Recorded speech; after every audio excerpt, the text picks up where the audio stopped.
राम, और राम नहीं है नारा, वो तो बस विश्वास है। मैं तो कहती हूँ राम नहीं मिलते ईटा और गारा में, राम मिले निर्धन की अर्चुधारा में, राम नहीं मिलते मंदिर के फेरों में, और राम नहीं मिलते झूठे वादों के ढेरों में। और राम इसीलिए कहना चाहती हूँ, अंतिम में बस इतनी ही बात कहूंगी। मैं ये पूछना चाहती हूँ भाजपा से कि जहाँ एक तरफ आजकल भी भारत में अगर गाँव में किसी का अकस्मात निधन होता है दिवाली होली के समय पर, तो हम त्योहार नहीं मनाते।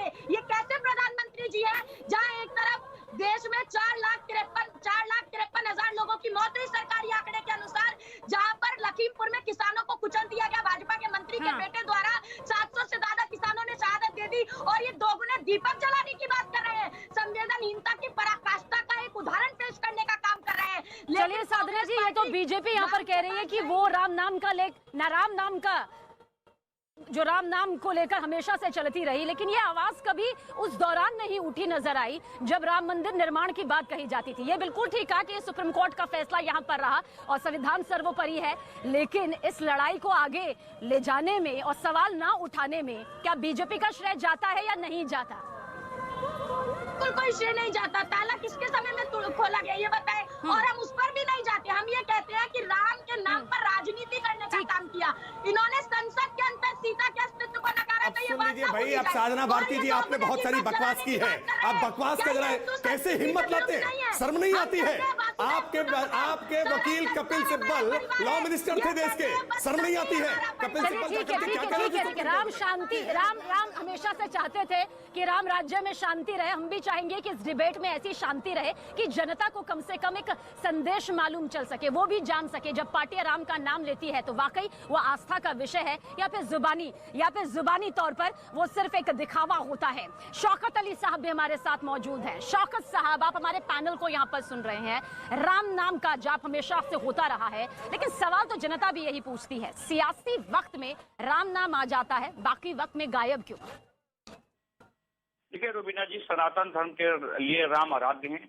प्रभु श्री राम मर्यादा पुरुषोत्तम सभी सनातन धर्म के लिए वह है और उनके आराध्य हैं, लेकिन राजनीतिक केंद्र नहीं है। भारत में एक राजनीतिक पार्टी ऐसी है जिनके लिए वो राजनीतिक माध्यम है, आराध्य नहीं है। भारतीय जनता पार्टी चाहती है उनके नाम पे लेके सियासत की जाए, और वो करती चली आई है। धरातल से लेके आज तक जब भी भारतीय जनता पार्टी सियासत करती, प्रभु श्री राम का नाम लेके सियासत करती चली आई, उन्हीं के नाम को भुनाती चली आई।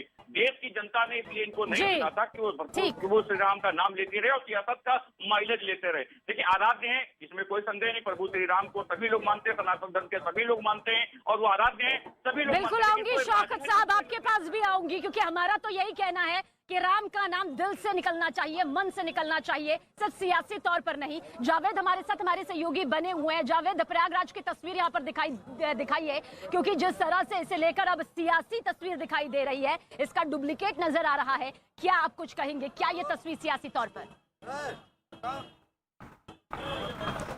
देखिए, दिल्ली के त्यागराज स्टेडियम में दिल्ली सरकार एक भव्य राम मंदिर का प्रारूप बनवा रही है। मैं सीधे तस्वीर सबीना आपको दिखाना चाहूँगा। 60 फुट ऊंचा इसको बताया जा रहा है और 110 फुट इसकी चौड़ाई है। आप तस्वीरों में देखेंगे जो कारीगर हैं इसे अंतिम रूप दे रहे हैं। दरअसल 4 नवंबर को दिवाली के दिन यहाँ मुख्यमंत्री अरविंद केजरीवाल अपनी कैबिनेट के साथ होंगे। दिवाली की पूजा वो यहाँ पर करेंगे। हर साल दिल्ली की दिवाली कार्यक्रम से दिवाली की पूजा मुख्यमंत्री अपनी कैबिनेट के साथ करते हैं। और देखिए, अयोध्या दौरे के बाद जो 26 अक्टूबर को मुख्यमंत्री अरविंद केजरीवाल अयोध्या गए थे, उसके बाद ये अगला कदम है यहाँ पर, जब ये राम मंदिर का मॉडल यहाँ पर तैयार किया जा रहा है। और जरा इसका प्रांगण मैं आपको दिखाना चाहूंगा। देखिए, उसी तरीके से भव्य तरीके से पूरा प्रांगण यहाँ पर बनाया जा रहा है। मुख्यमंत्री होंगे, झंडेवालान के पंडित होंगे यहाँ पर जो पूजा अर्चना कराएंगे, अनुराधा पौडवाल होंगी जो भजन गायन करेंगी, और पूरी तरह से इसको भव्य बनाने की तैयारियां की जा रही हैं। तो ये दिल्ली के त्यागराज स्टेडियम में जो इस बार दिवाली पूजन होगा तो भव्य तस्वीर यहाँ पर दिखाई देगी। लेजर शो यहाँ पर रखा गया है, प्रोजेक्टर के जरिए यहाँ पर रामायण के श्लोक यहाँ पर बताया जा रहा है, वो चलेंगे। तो ये फिलहाल आप तस्वीरों में देख सकते हैं कितना भव्य मंदिर यहाँ पर उसका प्रारूप यहाँ बनाया जा रहा है, जहाँ दिल्ली के मुख्यमंत्री अरविंद केजरीवाल अपनी कैबिनेट के साथ पूजा करेंगे। जी चलिए, इन पर तमाम सवाल जो है हम अपने पैनल से लेंगे, लेकिन आम आदमी पार्टी से आतिशी ने आखिर क्या कुछ कहा है वो आप सुनिए। आतिशी जी, सबसे पहले हम समझना चाहेंगे कि ये क्या मॉडल है और क्या कार्यक्रम यहाँ पर रखा गया है।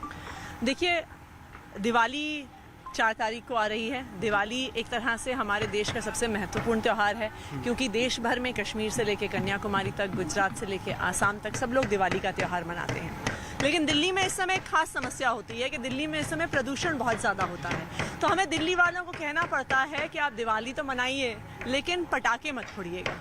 और लेकिन हम फिर भी चाहते हैं, क्योंकि ये त्यौहार ऐसा है जिसमें सबकी आस्था है, कि दिल्ली वाले मिलकर ये त्यौहार मना पाएं। और इसी वजह से पिछले 3 साल से हम लोग ये दिल्ली की दिवाली का आयोजन करते हैं, जहाँ पर मुख्यमंत्री अरविंद केजरीवाल जी, उप मुख्यमंत्री मनीष सिसोदिया जी, पूरा कैबिनेट दिवाली का पूजन करता है। और इसका लाइव टेलीकास्ट होता है कि सब लोग मिलकर, सारे दिल्ली वाले एक साथ अपने अपने घरों में दिवाली पूजन कर पाएं। मैम, इसके बारे में बता सकते हैं, इस मॉडल के बारे में, कितनी इसकी हाइट है, कितनी चौड़ाई है, क्या इसमें इस्तेमाल किया जा रहा है, क्या ये तकरीबन 110 या 120 फुट की इसकी चौड़ाई होगी, 70-80 फुट के आसपास इसकी ऊंचाई होगी। और इसे राम मंदिर की प्रतिकृति के रूप में बनाया गया है, क्योंकि आखिरकार दिवाली का त्यौहार तो वही है कि जब 14 साल के वनवास के बाद भगवान श्री राम अयोध्या वापस आए थे, तो उनका स्वागत पूरे अयोध्या में दिए जलाकर हुआ था, इसलिए हम दिवाली मनाते हैं। तो इस बार दिल्ली भी भगवान श्री राम का स्वागत अपने अंदाज में कर रही है। तो देखिए, यूपी में राम नाम की ताकत तो हर किसी ने देखी है, और इस बात को हर पार्टी बखूबी जानती है कि आखिर राम किस तरह से लोगों की आत्मा में बसे हुए हैं। राकेश जी, ऐसा क्यों लगता है बीजेपी को कि पीएम मोदी के चलते, या फिर बीजेपी के राम नाम को हमेशा साथ लेने के चलते अब दिल्ली के सीएम अरविंद केजरीवाल और आम आदमी पार्टी भी अब इसे छीन रही है, या फिर इस पर चल रही है? ऐसा क्यों लगता है? ये तो बेहतर है ना, अगर राम नाम को लेकर आगे बढ़ने की कोशिश की जा रही है। देर सवेर जागे। देखिए सबीना जी, मैंने पहले ही कहा कि अगर राजनीतिक तौर पर आप केवल इसका उपयोग करने की कोशिश कर रहे हैं, आप बहरूपिया बनकर के इसका लाभ उठाने की कोशिश कर रहे हैं, तो जनता इस बात को जानती है, और प्रभु श्री राम भी इस बात को, इसका आशीर्वाद अपने भक्तों को देंगे, और जो इस कालनेमी है उनको उस तरह का दंड जरूर मिलेगा। मैं 2-3 बातें कहूंगा। अभी साधना जी ने कहा कि सुप्रीम कोर्ट ने आदेश किया है, भारतीय जनता पार्टी का क्या है, एक एक करके ध्यान से सुने। कपिल सिब्बल जी लॉ मिनिस्टर रहे हैं कांग्रेस पार्टी के, और कपिल सिब्बल सुप्रीम कोर्ट में खड़े होकर के पैरवी कर रहे थे कि इस पूरे मामले की सुनवाई को कैसे लिंगर ऑन किया जाए, टाला जाए। और भारतीय जनता पार्टी के लॉ मिनिस्टर रहे रविशंकर प्रसाद जी, वो अयोध्या की बेंच में, जब इस अयोध्या खंडपीठ में जब सुनवाई हो रही थी लखनऊ में, तो एक एडवोकेट के तौर पर लगातार अपीयर होते रहे। अंतर महसूस करिए कि एक तरफ कपिल सिब्बल है, एक तरफ रविशंकर प्रसाद है। एक रविशंकर प्रसाद जी राम मंदिर की पैरवी कर रहे हैं, और कपिल सिब्बल राम मंदिर का विरोध करने का काम कर रहे हैं। अब साधना जी सुन लीजिए, एक एक करके सुना रहा हूं, 17,000 पेजेस का ट्रांसलेशन करने का काम।